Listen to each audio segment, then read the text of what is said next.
Sir வணக்கம் sir. வணக்கம் sir. இப்போ 2025-26க்கான ஐடிஆர் ஃபைல் பண்ற வேண்டியதுக்கான நேரம் நெருங்கிருச்சு. இன்னும் ஒரு 15 நாள் தான் இருக்கு. இப்போ போன வருஷம் ஐடிஆர் ஃபைல் பண்றதுக்கும் இந்த வருஷம் ஐடிஆர் ஃபைல் பண்றதுக்கும் என்ன டிஃபரன்ஸ் இருக்குங்க சார்? மைன்யூட்டான நிறைய டிஃபரன்சஸ் கொண்டு வந்திருக்காங்க.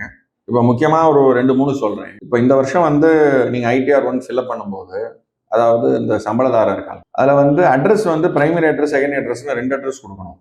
அதுக்காக 2 வீடு இருக்கணும் அப்படின்னு அவசியம் இல்லை. நீங்க சம்டைம்ஸ் என்ன ஆகும், இந்த சம்பளதாரர்லாம் அப்பப்போ இடம் மாறும்போது அவங்களுக்கு பர்மனன்ட் அட்ரஸ் ஒன்று இருக்கும், அவங்க இப்போ இருக்கிற ஒரு அட்ரஸ் ஒன்று இருக்கும். ஸோ அதனால பிரைமரி அட்ரஸ்ங்கிறது அவங்க பர்மனன்ட் அட்ரஸ் கொடுக்கலாம். செகண்டரி அட்ரஸ் இப்போ இருக்கிற அவங்களுடைய ப்ரெசன்ட் அட்ரஸ், எப்போ ஃபைல் பண்றாங்களோ அப்போ இருக்கிற அட்ரஸ். ஸோ அதுக்காக கொண்டு வந்தது தான் இந்த பிரைமரி செகண்டரி அட்ரஸ். மட்டும் இல்லை, இமெயில் ஐடியும் பிரைமரி செகண்டரின்னு 2 கேட்குறாங்க. அதே மாதிரி ஃபோன் நம்பர்ஸும் பிரைமரி செகண்டரின்னு 2 நம்பர் கேட்குறாங்க, அதான் மொபைல் நம்பர். இந்த மாதிரி பல விஷயங்களை அங்கங்கே நிறைய அப்டேஷன் கொடுத்துருக்காங்க. ஸோ அதனால ஐடிஆர் ஃபார்ம்ஸ் 2007க்கு முன்னாடி அசஸ்மெண்ட் இயர்னு போட்டு வெறும் பாக்ஸ் மட்டும்தான் இருக்கும். அந்த ஒரு 6 டிஜிட் மட்டும் பாக்ஸாக இருக்கும். அப்பனா என்ன அர்த்தம்னா, ஒரு பர்டிகுலர் பிரிண்ட் அவுட் முதல்ல கொண்டு வந்துட்டாங்கன்னா அதே ஃபார்மை நீங்க 2-3 வருஷத்துக்கு கூட யூஸ் பண்ணிக்கலாம். அப்படி இருந்த காலம்லாம் போயிட்டு வருஷம் உங்களுக்கு படிவத்தை இப்ப மாத்திட்டு இருக்காங்க. ஏன் அப்படின்னா நிறைய விஷயங்கள் மாறுது. சார், இப்போ 2025-26ல வந்திருக்க மேஜர் சேஞ்ச் அப்படிங்கிறது, நியூ ரெஜிம் செலக்ட் பண்றவங்களுக்கு ஆண்டு வருமானம் 12 லட்சம் இருக்கும்போது அவங்க வரி கட்ட தேவையில்லை அப்படின்றது இருக்கு. இப்படிப்பட்ட இந்த 12 லட்சத்துக்குள்ள வரவங்க ஐடிஆர் ஃபைல் பண்ணணுமா வேண்டாமாங்க சார்? 2 லட்சத்துக்கு மேல ஆண்டு வருமானம் இருந்தாலே இன்கம் டேக்ஸ் ரிட்டர்ன் ஃபைல். நீங்க 12 லட்சம்ங்கிறது என்ன சொல்ல வரீங்க அப்படின்னா, 12 லட்சம் வரைக்கும் வரி கிடையாது, ஆனா டாக்ஸபிள் இன்கம் இருக்கும். 2.5க்கு மேல, ஏன்னா 2.5ங்கிறது அந்த ஒரு ஸ்லாப் அப்பதான் ஸ்டார்ட் ஆகும். 2.5 கீழே உங்களுக்கு ஸ்லாபோட ரேட் 0 தான். ஸோ உங்களுக்கு எங்கேருந்து அந்த டாக்ஸ் ரேட் ஸ்டார்ட் ஆகுதுன்னா இந்த 2.5 lakhs மேல. பாயிண்ட் நம்பர் 1, 2.5 நீங்க தாண்டிட்டாலே, 2 லட்சம் ஆண்டு வருமானம் தாண்டிட்டாலே இன்கம் டேக்ஸ் ரிட்டர்ன் பதிவு செய்யணும், பதிவேற்றம் செய்யணும். ஸோ ஆன்லைன்ல ஐடிஆர் ரிட்டர்னை ஃபைல் பண்ணணும். 12 லட்சம் வரைக்கும் எவ்வளவு டாக்ஸ் வருதோ அந்த டாக்ஸுக்கு ரிபேட்டை மைனஸ் பண்ணிட்டு லைபிலிட்டி நில் லைபிலிட்டி. ஸோ நில் லைபிலிட்டி ஆனா டாக்ஸபிள் இன்கம். ஸோ இது புரிஞ்சுக்கணும். வரி தான் கிடையாது, ஆனா இந்த இன்கம் டேக்ஸ் ரிட்டர்ன் ஃபைல் பண்ற நெசசிட்டி கண்டிப்பாக உண்டு. இப்போ ஒரு எக்ஸாம்பிளுக்கு, எனக்கு ஆண்டு வருமானம் 12 லட்சம் தான், 10 லட்சம் 11 லட்சம் 12 லட்சம் இருக்கு, வரி கிடையாது. நான் 4வது வருஷம் போயிட்டு நான் ஜெர்மனி போறதுக்காக போயிட்டு ஒரு விசாக்கு நான் அப்ளை பண்றேன். அப்ப கேட்பாங்க அவங்க, ஸோ நீ விசாக்கு அப்ளை பண்ற, உனக்கு இன்கம் இருக்கா, நீ திரும்ப வருவியா? வருவேன். அப்ப இன்கம் ப்ரூஃப் என்ன? நான் இன்கம் டேக்ஸ் ரிட்டர்ன் ஃபைல் பண்ணதான் இன்கம் ப்ரூஃப். நீ இன்னைக்கு போயிட்டு ஃபைல் பண்ண முடியுமா? அப்ப என்ன ஆகும், இதுக்காகவே நீ ரிட்டர்ன் ஃபைல் பண்ணியிருக்க, நான் விசாவை ரிஜெக்ட் பண்றேன் அப்படின்னு. ஸோ அதனால யாராருக்கெல்லாம் ஆண்டு வருமானம் 2.5 தாண்டி இருக்கோ வரி இருக்கா இல்லையாங்கிறது கம்ப்யூட்டேஷன் சொல்லும். ஆனா இன்கம் டேக்ஸ் ரிட்டர்ன் தாக்கல் பண்ண வேண்டியது அவர்களுடைய கடமை. சார், 2 லட்சத்துக்கு கீழே இருக்கவங்க, வருமானம் இருக்கவங்க ஐடிஆர் ஃபைல் பண்ண தேவையில்லைங்க சார்? அப்பனா தேவையில்லை. அது எதுவும் சட்ட சிக்கல்லாம் வராதாங்க சார்? வராது.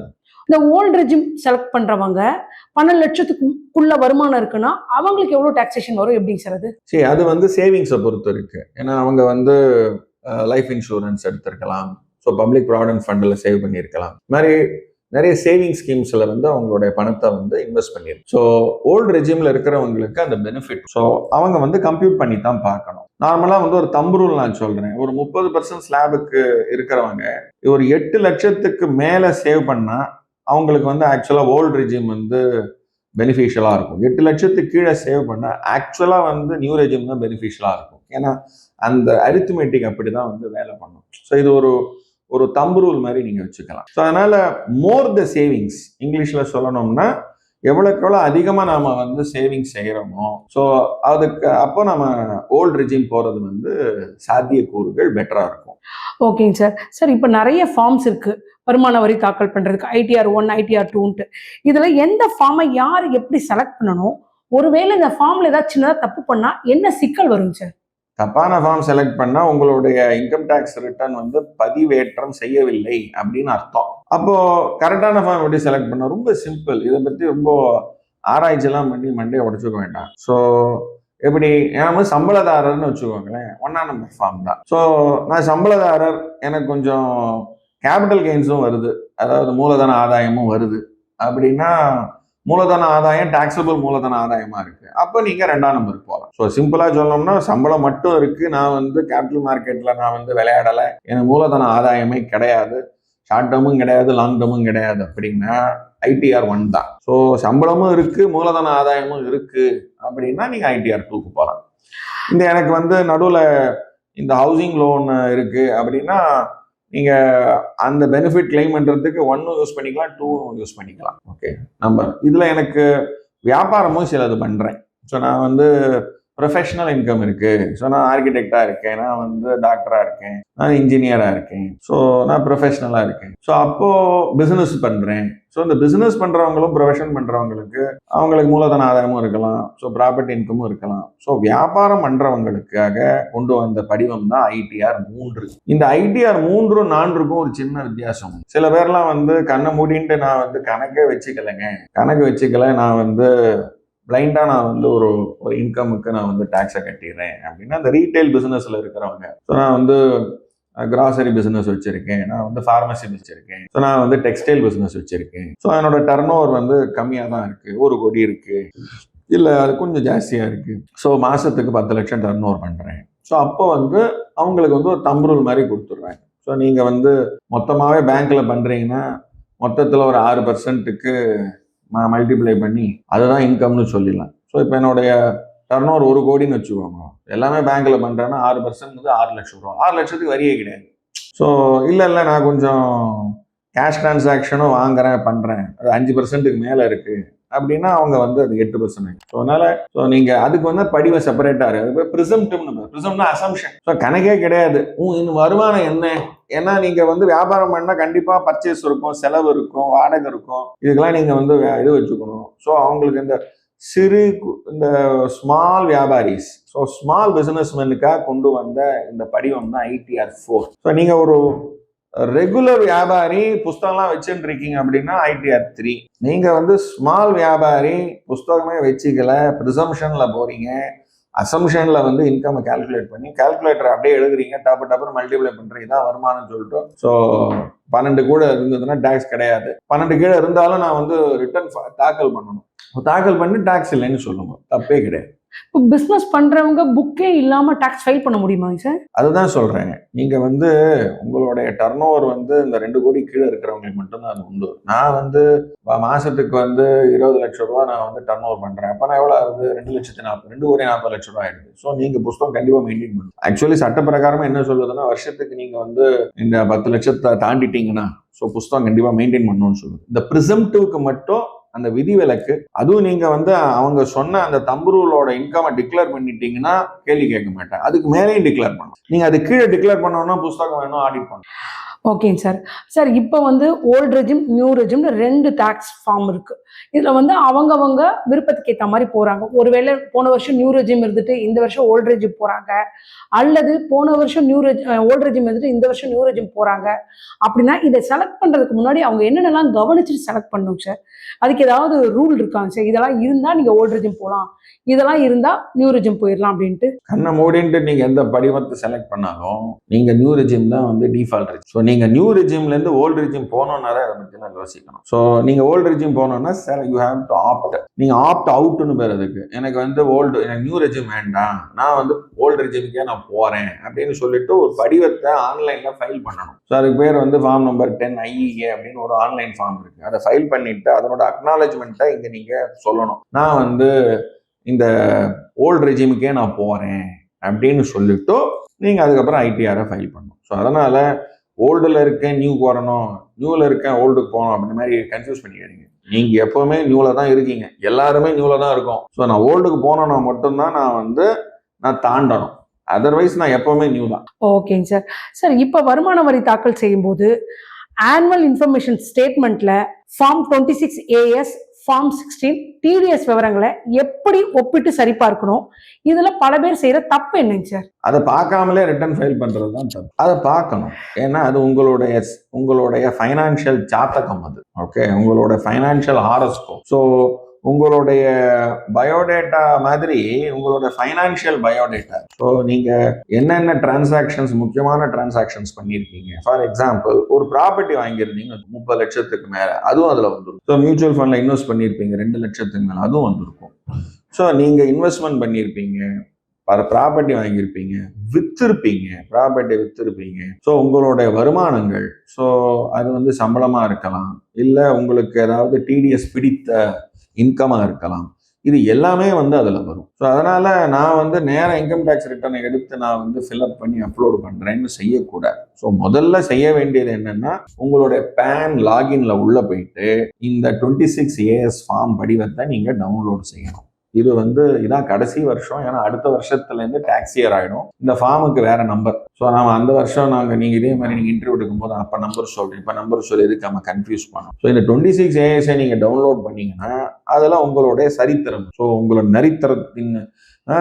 சரித்திரத்தின் நரித்தனம்னு அதுல இருக்கும். என்னென்னலாம் நாம எல்லாம் பண்ணோமோ எல்லாமே அதுல இருக்கும். ஸோ ஃபார் எக்ஸாம்பிள், நார்மலா நம்ம எதை மிஸ் பண்ணுவோம் அப்படின்னா, நம்மளுடைய சேவிங்ஸ் பேங்க் அக்கௌண்ட்ல இருக்கிற இன்ட்ரெஸ்ட் வந்து அது ஒன்றும் பெருசா நம்ம வந்து பார்க்க மாட்டோம். ஸோ அந்த மாதிரி ஒரு சின்ன சின்ன ஐட்டம்ஸ் எல்லாம் வந்து கூட அதுல வந்து கேப்சர் ஆகும். ஸோ அதனால எல்லா விதமான ஃபைனான்சியல் டிரான்சாக்ஷன்ஸும் அதுல வந்து கேப்சர் ஆகிடும். ஸோ அதனால பொறுப்பா அதை எடுத்து அதுல இருக்கிற ஐட்டமைஸா நீங்க டிக் பண்ணி இன்கம் டேக்ஸ் படிவத்துல அது இருக்கான்னு பார்த்துக்கணும், சரி பார்த்து. ஆக்சுவலா இன்கம் டேக்ஸ் ரிட்டர்ன்ல 2 இங்கிலீஷ் வார்த்தை இருக்கு. ஒன்னு வந்து ஃபில்லிங் ஆஃப் த ரிட்டர்ன் இருக்கு, அந்த படிவத்தை வந்து நிரப்புறது.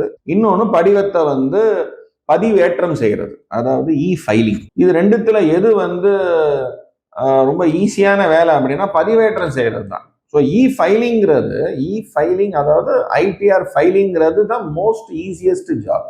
ஒரு 4 கிளிக் பண்ணீங்கன்னா மேல போயிடும். ஆனா இருக்கிறதுல ரொம்ப கஷ்டமான காரியம் என்னன்னா ஃபில்லிங் தான். அந்த படிவத்தை வந்து ப்ராப்பரா ஃபில்அப் பண்ணணும். ஸோ நீங்க தப்பா ஃபில்அப் பண்ணிட்டீங்கன்னா ப்ராசஸும் அதான் ஆகும். ஏன்னா நீங்க கொடுக்குற டேட்டாவை தான் வந்து அதை வந்து ப்ராசஸ் பண்ணும். ஸோ அதனால பொறுப்பா வந்து அந்த இன்ஃபர்மேஷனை ஃபில்அப் பண்ணணும். நான் ஏஐல நான் வந்து பண்ண சொல்றேன். ஸோ இதுதான் வந்து என்னோட 26AS, இதுதான் ஃபார்மு, இதை பார்த்து நீயே ஃபில்அப் பண்ணிக்க அப்படின்னு கூட சொல்லலாம். அந்த மாதிரிலாம் வந்து இப்போலாம் வந்து ஏஐ டூல்ஸ்லாம் இருக்கு. இதெல்லாம் வந்து உங்களோட ரிஸ்க்ல தான் நீங்க பண்ணணும். நீங்க என்னதான் செஞ்சாலும் கடைசியில வந்து பதிவேற்றம் செய்யறது உங்களுடைய இவிசி கோட்ல தான். அந்த எலக்ட்ரானிக் வெரிஃபிகேஷன் கோடுன்னு பேர். உங்க ஆதார பேஸ் பண்ணி தான் போகும். அதனால யார் அப்லோட் பண்ணாலும் நீங்க அப்லோட் பண்ண மாதிரி தான் அர்த்தம். அதனால கேர்ஃபுல்லா வந்து படிவத்தை ஃபில்அப் பண்ணதுக்கு அப்புறம் ஒரு தடவை பிரிண்ட் அவுட்டை எடுத்து ஒவ்வொரு ஐட்டமா வந்து டிக் பண்ணுங்க. ஸோ இது வந்து கரெக்டா இருக்கா, 0 கரெக்டா போட்டிருக்காங்களா, பைசா கரெக்டா இருக்கா, சொல்ல வேண்டிய விஷயங்கள்லாம் கரெக்டான இடத்துல சொல்லியிருக்காங்களா, தப்பான இடத்துல சொல்லிடுவாங்க. ஸோ அப்போ வந்து ஃபார் எக்ஸாம்பிள் எக்ஸம்டட் இன்கம்னு ஒரு ஷெட்யூல் இருக்கு, ஷெட்யூல் இஐன்னு இருக்கும். அதாவது சில விஷயங்கள்லாம் வந்து நீங்க அதுல சொல்றது நல்லது. ஃபார் எக்ஸாம்பிள் கல்யாணம் நடந்திருக்கும். கல்யாணம் நடந்திருந்தா உங்களுக்கு வந்து அந்த வாழ்க்கையில ஒரு தடவை தான் நடக்கும். ஸோ அப்போ வந்து கிஃப்ட் வந்து ஒரு 7 லட்ச ரூபா 8 லட்ச ரூபா உங்களுக்கு கிஃப்ட் வந்திருக்கும். உங்க அக்கௌண்ட்ல அன்னைக்கு ஏதாவது கலெக்ஷன் நடந்திருக்கும், கல்யாணம் அன்னைக்கு நடந்திருக்கும், இல்லை ரிசப்ஷன் அப்போ நடந்திருக்கும். அதெல்லாம் எடுத்து பேங்க்ல டெபாசிட் பண்ணுவீங்க. ஸோ அப்போ பேங்க்ல டெபாசிட் ஆயிருக்கு, 7 லட்சம் இருக்கலாம், 70 லட்சம் கேஷை டெபாசிட் பண்ணுவீங்க. அது இமீடியட்டா வந்து ஃபிளாக் ஆயிடும். ஏன்னா உங்களுடைய ஒரு பர்டிகுலர் பேங்க் அக்கௌண்ட்ல அது சேவிங்ஸ் அக்கௌண்ட்டாகவும் இருக்கலாம். ஸோ சேவிங்ஸ் அக்கௌண்ட்ல வந்து மாசத்துல வந்து 10 லட்சத்துக்கு மேல நீங்க டெபாசிட் பண்ணிட்டீங்கன்னா அது ஃபிளாக் ஆயிடும். ஸோ அதுவும் வந்துடும், அதுவும் கேஷ் டெபாசிட். ஸோ அப்போ என்ன ஆகும், நீங்க 70 லட்ச ரூபா கேஷ் டெபாசிட் போட்டீங்கன்னா அது என்ன அப்படிங்கிறது நீங்க அது வருமானமே காமிக்கலையே, உங்களோட நார்மல் வருமானத்தை காமிச்சிருக்கீங்க. அந்த 70 லட்சத்தை ஏன் டாக்ஸ் பண்ணக்கூடாது? அப்ப நீங்க சொல்லணும், இல்ல எனக்கு கல்யாணம் ஆச்சு, கல்யாணத்துல எனக்கு இந்த மாதிரி கிஃப்ட் எல்லாம் வந்தது, எனக்கு மாமியார் கொடுத்தாங்க, மாமனார் கொடுத்தாங்க, என்னுடைய அத்திம்பேர் கொடுத்தாரு, என்னுடைய மாமா கொடுத்தாரு, என் அத்தை கொடுத்தாங்க, என் ஃப்ரெண்ட்ஸ் எல்லாம் கொடுத்தாங்க, என் எம்ப்ளாயர் கொடுத்தாரு, இப்படின்னு சொல்லி உங்ககிட்ட பெரிய லிஸ்ட் இருக்கு, அது வீடியோ இருக்கு, ஆதாரம்லாம் இருக்கு. ஸோ இதெல்லாம் நீங்க வந்து அடுத்த நாளே நீங்க டெபாசிட் பண்ணிட்டீங்க, அதை வந்து எக்ஸம்டட் இன்கம்னு நீங்க டிக்ளேர் பண்ணணும். ஸோ அது மாதிரி ஒரு கரெக்டான ஒரு டேபிள் இருக்கு. ஸோ உங்க ஃபார்ம்ல வந்து உண்மையை சொல்லிருக்கு, அதாவது என்ன ஆக்சுவலான டிரான்சாக்ஷனோ அதை கேப்சர் பண்ணணும். இல்ல நான் இன்கம் கம்மியா சொல்ல எனக்கு டாக்ஸ் கம்மியாகும் அப்படின்னு சொல்லும் போது இன்னைக்கு வந்து கவர்மெண்ட் கிட்ட உங்களை பத்தி தெரியாத விஷயம் வந்து கவர்மெண்ட் கிட்ட உங்களை பத்தி தெரியும். ஸோ அப்ப என்ன பண்ணணும், என்னை பொறுத்த வரைக்கும் என்னுடைய இன்கம் இன்ஃபர்மேஷன், பேங்க் டிரான்சாக்ஷன்ஸ் என்னென்னலாம் நான் செஞ்சிருக்கேனோ எல்லாமே வந்து உண்மையை ப்ராப்பரா இன்கம் டேக்ஸ் ரிட்டர்ன்ல ஃபில்அப் பண்ணி பதிவேற்றம் செய்யறது தான் நம்மளுடைய தலையாய கடமை. சார் இப்போ சூப்பராக சொன்னீங்க சார். பேங்க் இன்ட்ரெஸ்ட் ரேட் நம்ம மறந்துடுவோம், இந்த மாதிரி ஐ வேல்யூ டிரான்சாக்ஷன் அவங்களே பிடிச்சிருவாங்க அப்படின்ட்டு. நிறைய பேர் இப்போ ஜிபேலாம் வந்ததுக்கப்புறம் அவங்களோட டிரான்சாக்ஷன் நிறைய இருக்குது. என்ன டிரான்சாக்ஷன் பல நேரத்தில் நம்மளே மறந்துடுறோம். அப்படி இருக்கும்போது இதை எப்படிங்க சார் முக்கியமான டிரான்சாக்ஷன் எது வருமானம்னு நம்ம எப்படி கணக்கு காமிக்கிறதுங்க சார்? ஜிபே பண்ணுறது மட்டும் தெரியுது, அதை வந்து ஒழுங்காக எழுதி வைக்க தெரியாது. அப்ப அந்த மாதிரி படிச்சவங்க இருந்து என்ன பிரயோஜனம்? படிச்ச முட்டாளுங்க தான் அவங்க.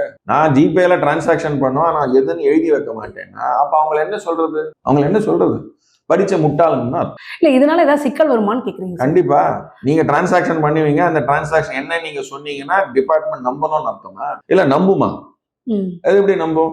நீங்க டிரான்சாக்ஷன் பண்ணுவீங்க, உங்களுக்கே வந்து என்ன டிரான்சாக்ஷன் தெரியாதுன்னு சொன்னீங்கன்னா நாங்க நம்பணும். அது எப்படி நம்புவாங்க? அதுக்கு என்ன பண்ணணும் சார்? எழுதி வைங்க. மேனுவலா எழுதி வச்சாவே போதும். மேனுவலா எழுதி வைங்க, கம்ப்யூட்டர்ல எழுதி வைங்க, உங்களோட வீட்டு செவுத்துல எழுதி வைங்க, எங்கேயா எழுதி வைங்க, அப்பதானே தெரியும். நிறைய பேர் வந்து பாசிவ் இன்கம் ஜென்ரேட் பண்ணும் அப்படின்ட்டு சோர்ஸ் ஆஃப் இன்கம் 2-3 வச்சிருக்காங்க. அவங்களோட டேலண்ட்டை யூஸ் பண்ணி கிளாஸ் எடுக்கிறது, இல்லை வேற ஏதோ பண்ணி கொடுக்கறது அப்படின்ட்டு. இந்த மாதிரி சேலரி இல்லாமல் பாசிவ் இன்கம் வரும்போது அதை எப்படிங்க சார் அவங்க இன்கமோடு சேர்த்து ஐடிஆர்ல காமிக்கணும்? ஏன்னா அவங்களுக்கு டிடிஎஸ் பிடிக்கிறது எல்லாம் ஆஃபீஸ்லேயே பண்ணியிருப்பாங்க. அப்படின்றப்ப இந்த பாசிவ் இன்கம்மை எப்படி சேர்த்து ஐடி ஃபைல் பண்ணணும் சார்? நீங்க பாசிவ் இன்கம்னு சொல்லிட்டு அது ஆக்டிவ் இன்கம் தான் சொல்றீங்க. ஏன்னா டீச்சிங் ப்ரொஃபஷன் வந்து பாசிவ் கிடையாது, ஆக்டிவ். நான் போய் வகுப்பு எடுத்தாதான் எனக்கு வந்து வருமானம். ஸோ அதுவும் ஆக்டிவ் இன்கம் தான். பாசிவ் இன்கம்னா உட்கார்ந்து இருப்பேன் ஆனா எனக்கு வருமானம் வரும். அது எப்படி? அது வட்டி, டிவிடெண்ட் இன்கம். ஸோ இதெல்லாம் தான் பாசிவ் இன்கம். ஸோ நான் ஒரு இடத்துல உட்கார்ந்து இருப்பேன், என்னோட இன்கம் மல்டிப்ளை ஆகிடும். ஸோ அதுதான் பாசிவ் இன்கம். ஸோ மோஸ்ட்லி இந்த டிவிடெண்ட் இன்ட்ரெஸ்ட் எல்லாமே வந்து இப்போ டிடிஎஸ் பிடிச்சதுனால உங்களுக்கு ஆல்ரெடி 26 இயர்ஸ்ல அது ரிஃப்ளெக்ட் ஆகும். ஸோ நீங்க அழகா எடுத்து அதை நீங்க டிக்ளேர் பண்ண. அதர் இன்கம், ஸோ நீங்க சொன்ன மாதிரி நான் வந்து எம்ப்ராய்டரி பண்ணி தரேன், நான் ஒரு செப்பரேட்டா பொட்டிக் ஸ்டோர் வச்சிருக்கேன், அதுலேருந்து எனக்கு வந்து பிசினஸ் இன்கம் வருது, நான் வந்து வேதிக் கிளாஸஸ் சொல்லித்தரேன், வேதிக் மேத்தமெட்டிக்ஸ் கிளாஸ் சொல்லித்தரேன், நான் வந்து கிட்டார் கிளாஸ் சொல்லித்தரேன், ஸோ இதுலேருந்து எனக்கு வருமானம் வருது அப்படின்னா அந்த வருமானம் வந்து ஏதாவது ஒரு பேங்க்ல டெபாசிட் பண்ணுவீங்க, கேஷா கூட வாங்கியிருக்கலாம். நீங்க அதை வந்து டிக்ளேர் பண்ணலாம், தப்பே கிடையாது. ஓகேங்க சார். சார் இப்போ ஐடிஆர் நீங்கள் சொன்ன மாதிரி நிறைய பேர் இப்போ மியூச்சுவல் ஃபண்ட்ஸ்லாம் இன்வெஸ்ட் பண்ணுறாங்க, ஸ்டாக்ல இன்வெஸ்ட் பண்ணுறாங்க, டிவிடெண்ட் வரலாம் கணக்கு வந்துடும். இப்போ ஒருவேளை ஸ்டாக்கை விற்கல, இன்வெஸ்ட் மட்டும் பண்ணியிருக்காங்க அப்படின்னா அதெல்லாமும் ஐடிஆர் ஃபைல் பண்ணும்போது கணக்கு காமிக்கணுமா? மார்க்கெட் ஓரியன்ட் இன்வெஸ்ட்மெண்ட்டை எப்படிங்க சார் அவங்க கணக்கு காமிக்கிறது? கேபிட்டல் கெயின்ஸை பொறுத்த வரைக்கும் க்ளோசிங் பேலன்ஸ்லேருந்து உங்களுக்கு கேபிட்டல் கெயின்ஸ் வராது. இப்போ நான் இன்வெஸ்ட் பண்ணது வந்து 2 லட்சம் இன்வெஸ்ட் பண்ணியிருக்கேன், நான் வந்து வெளியில் எடுக்கலை, ரிடீம் பண்ணல, நான் வந்து சேலும் பண்ணல, ட்ரான்ஸ்ஃபர் பண்ணல, அப்போ வந்து it is only an investment. So இன்வெஸ்ட்மெண்ட்டை வந்து டிக்ளேர் பண்ணுறது அன்லஸ் அதர்வைஸ் நெட்வொர்க் ஸ்டேட்மெண்ட் நீங்கள் சொல்கிற மாதிரி இருந்தால் மட்டும்தான் பேலன்ஸ் ஷீட்லாம் சொல்லணும். அதர்வைஸ் சொல்ல வேண்டிய நெசசிட்டி கிடையாது. ஆனால் அன்லிஸ்டட், அதாவது அன்லிஸ்டட் ஈக்விட்டின்னு இருக்கு. நீங்கள் சில பிரைவேட் லிமிடெட் கம்பெனியில் வந்து ஷேர் இன்வெஸ்ட் பண்ணி வச்சுருந்தீங்கன்னா அதை டிக்ளேர் பண்ண சொல்கிறாங்க. ஸோ ஏன்னா அதை வந்து கேப்சர் பண்ண முடியாது. ஸோ நீங்களே டிக்ளேர் பண்ண சொல்கிறாங்க. அதர்வைஸ் எம்சிஏ டேட்டாலேருந்து யாரெல்லாம் ஷேர் ஹோல்டரு, யாரை வந்து மேஜர் ஷேர் ஹோல்டர், அந்த டேட்டா அவங்க கிட்ட இருக்கு. ஸோ அதனால கிராஸ் வெரிஃபிகேஷனுக்கு அங்கேருந்து அவங்க டேட்டா எடுக்கலாம். ஸோ பெட்டர் நீங்க அன்லிஸ்டட் கம்பெனில, பிரைவேட் லிமிடெட் கம்பெனில ஷேர்ஸ் இன்வெஸ்ட் பண்ணீங்கன்னா அதை நீங்க டிக்ளேர் பண்ணிடுங்க. ஒன்லி கேஸ் வந்து நீங்க மியூச்சுவல் ஃபண்ட்ஸோ எனி அதர் இன்வெஸ்ட்மெண்ட்ஸை நீங்க வந்து சேல் பண்ணும்போது கேபிட்டல் கெயின்ஸ் வரும். அதை நீங்க ப்ராப்பரா கேப்சர் பண்ணி அதுக்கு உண்டான கால்குலேஷன் வந்து எப்போ பர்ச்சேஸ் பண்ணீங்க, எப்போ விற்றீங்க, அதில் எவ்வளோ டிவிடன் வந்தது, டிவிடனை தனியாக காமிங்க, விற்றதுக்கும் வாங்கினதுக்கும் டிஃபரன்ஸ் வந்து கேபிட்டல் கெயினாக காமிங்க. 1 வருஷத்துக்கு மேலே, மோர் தேன் 12 months அப்படின்னா அது லாங் டேர்ம். ஸோ அந்த லாங் டேர்முக்கு டேக்ஸ் ரேட் செப்பரேட் 12%. இதே 12 மாதத்துக்கு கீழே உள்ளே இருந்ததுன்னா அது ஷார்ட் டேர்ம். ஸோ அதுக்கு டேக்ஸ் ரேட்டும் உங்களோட நார்மல் ஸ்லாப் ரேட். ஸோ இதுதான் வந்து இதனுடைய சாராம்சம். ஸோ அதுக்கேற்ற மாதிரி அவங்க வந்து ப்ராப்பராக அடிக்கலாம். ஓகேங்க சார். சார் 2025-26 ஒருத்தர் ஐடிஆர் ஃபைல் பண்ணுறா, அவர் கடைபிடிக்க வேண்டிய கோல்டன் ரூல் ஒரு 5 ரூல் என்னங்க சார்? ஐடிஆர் ஃபைல் பண்ணுறதுக்கு முன்னாடி இதெல்லாம் கண்டிப்பாக செக்லிஸ்ட் பண்ணியிருக்கணும். நம்பர் 1, கரெக்டான ஃபார்ம். இதை வந்து தப்பான ஃபார்மை எடுத்து இப்போ நான் ஐடிஆர் 3ல எடுத்துட்டு ஸோ ஐடிஆர் 4ல போயிட்டு நான் சேலரி இன்கம் போய் தேட முடியாதால் இருக்காது. ஸோ அந்த மாதிரி கரெக்டான ஃபார்மை நீங்கள் வந்து முதல்ல செலக்ட் பண்ணணும். நீங்கள் என்ன கேட்டகரி ஆஃப் இன்கம் இருக்குது, உங்களுக்கு என்ன ஃபார்ம் சூட்டபிள். ஸோ தெரியல அப்படின்னா இனி கூகுள் இருக்குது, ஏஐ இருக்குது, இல்லை உங்கள் ஃப்ரெண்டே ஃபோன் பண்ணி கேட்கலாம். யாராவது ஒரு டாக்ஸ் கன்சல்டன்ட்டோ சார்ட்டர்ட் அக்கௌண்டன்ட்டோ ஃபோன் பண்ணி கேளுங்க. ஸோ நம்பர் 1 கரெக்டான ஃபார்ம். 2வது, உங்களுக்கு காம்ப்ளிகேட்டடாக இன்கம் ஜாஸ்தியாக இருக்குது, சிம்பிளாக 1-2 இன்கம் மட்டும் இருந்ததுன்னா இன்னைக்கு நீங்களே வந்து படிவத்தை ஃபில்அப் பண்ணி அப்லோட் பண்ணலாம். அந்த மாதிரி வந்து மெத்தட் இருக்குது. இல்லைன்னா எங்கேஜ் ப்ரொஃபஷனல். ஸோ நம்பர் 1 கரெக்டான ஃபார்ம். ரெண்டாவது இன்கம் ஜாஸ்தியாக இருந்தது, காம்ப்ளிகேட்டடாக இருந்தால் ப்ரொஃபஷனல் எங்கேஜ். மூணாவது செக். உங்களுடைய 26AS ஆனுவல் இன்ஃபர்மேஷன் ஸ்டேட்மெண்ட்டு, இந்த டேக்ஸ் ஸ்டேட்மெண்ட்ஸ், இது எல்லாமே வந்து நீங்கள் டவுன்லோடு பண்ணி அதில் இருக்கிற இன்ஃபர்மேஷன்ஸ் எல்லாம் வந்து ஒரு தடவை செக் பண்ணலாம். என்னென்ன இன்ஃபர்மேஷன்லாம் வந்து அதில் கேப்சர் ஆயிருக்கு, இதில் எது வந்து இன்வெஸ்ட்மெண்ட்டு, எது நீங்கள் சேல் பண்ணியிருக்கீங்க, எது உங்களுக்கு வருமானம், எது வந்து உங்களுக்கு டிவிடன் இன்கம், எது இன்ட்ரெஸ்ட் இன்கம், இதெல்லாம் வந்து எடுத்து எல்லாமே நீங்கள் கம்ப்யூட் பண்ணி ஒரு லிஸ்ட் போட்டு அழகாக வந்து உங்களுடைய கன்சல்டன்ட்டுக்கோ இல்லை நீங்களே ஃபில்அப் பண்ணி ஃபைல் பண்ணிட்டீங்கன்னா அதெல்லாம் எடுத்து ப்ராப்பராக ஃபில்அப் பண்ண வேண்டிய இடத்துல ஃபில்அப் பண்ணுங்க. ஏன்னா இன்னைக்கு ஃபார்ம்ஸ் வந்து 2007 முதல்ல இன்கம் டேக்ஸ் ரிட்டர்ன் ஃபார்ம் வந்து ஆன்லைனில் வந்தது. அதுக்கப்புறம் இன்னைக்கு வந்து 2026. ஸோ அடுத்த வருஷம் வந்துருச்சுன்னா அது வந்து ஆக்சுவலாக 30 வருஷம். So 30 years of actually income tax ஃபைலிங்னு நீங்கள் செலிப்ரேட் பண்ணலாம். இது 29வது வருஷம். ஸோ அதனால வருஷம் ஃபார்ம் வந்து பெருசாகிட்டே தான் போகிறது, காலம் ஜாஸ்தியாகிட்டே தான் போகிறது. அண்ட் முக்கியமானது இப்போ வந்து ஃபார்மோட அவங்க என்ன பண்ணுறாங்க, ஃபார்ம் வந்து ஆக்சுவலாக ஒரு 36 பேஜ் இருந்ததுன்னா அதனோட வேலிடேஷன் ரூல் வந்து ஒரு 59 பக்கம் 70 பக்கம் இருக்கு. அதுலேயே வந்து அவங்க அழகாக சொல்லிடுறாங்க என்னென்ன செல்லில் நீங்கள் என்ன மாதிரி டேட்டா கொடுத்தா அது வந்து தப்பாக காமிக்கும், வேலிடேட் பண்ணும் அப்படின்ட்டு. ஸோ அதனால் நீங்கள் வந்து இன்கம் டேக்ஸ் டிபார்ட்மெண்ட்டோட ஃபைலிங் யூட்டிலிட்டியை டவுன்லோட் பண்ணிங்கன்னா அது ஆஃப்லைன் யூட்டிலிட்டி. ஸோ ஆஃப்லைன்லேயே வந்து நீங்கள் வந்து வேலிடேஷன் பண்ணிக்கலாம். ஸோ கிட்டத்தட்ட உங்களோட ஐடிஆரில் இருக்கிற 70 to 80% ஆஃப் த ஃபீல்டை வந்து கரெக்டாகவே வந்து ஃபில்அப் பண்ணி அப்லோட் பண்ணலாம். ஸோ அதுக்கு உண்டான வேலிடேஷன் வந்து ஆஃப்லைன் யூட்டிலிட்டிலே இருக்குது. ஸோ அதை நீங்கள் ப்ராப்பராக யூஸ் பண்ணுவோம். நம்பர் 1. அது 3வது பாயிண்ட். 4வது பாயிண்ட் வந்து நீங்கள் ஆன் டைம் ரிட்டர்னை ஃபைல் பண்ணிடுங்க. ஸோ அதாவது என்ன, இப்போ யாரெல்லாம் சம்பளதாரரோ அவங்களுக்கு இந்த மாதம் தான் லாஸ்ட் டேட்டு, யார் பிஸ்னஸில் இருக்காங்களோ அடுத்த மாதம் லாஸ்ட் டேட். ஸோ இந்த லாஸ்ட் டேட்டுக்குள்ளே நீங்கள் ஃபைல் பண்ணுறதுல அட்வான்டேஜ் உண்டு. என்ன அட்வான்டேஜ்? நம்பர் 1, நீங்கள் ரிவைஸ் ரிட்டர்ன் ஃபைல் பண்ணணும்னா ஃபைல் பண்ணலாம். ரெண்டாவது, லாஸ்ட் ரிட்டர்ன் இருக்கு அப்படின்னா உங்களுக்கு அந்த லாஸ்ட் கேரி ஃபார்வர்ட் ஆகும். இந்த மாதிரியான சில பெனிஃபிட்ஸ்லாம். ஸோ இவ்வளவு நீங்கள் ஸோ கரெக்டான ஃபார்மு, ஜாஸ்தியான காம்ப்ளிகேட்டட் இருந்ததுன்னா better you take help of us consultant. மூணாவது, நீங்கள் என்ஷூர் தட் இந்த 26AS சொன்ன இன்ஃபர்மேஷன் எல்லாம் ப்ராப்பராக ஃபில்அப் பண்ணணும். அண்ட் ஆன் டைமுக்கு ரிட்டர்னை ஃபைல் பண்ணணும்.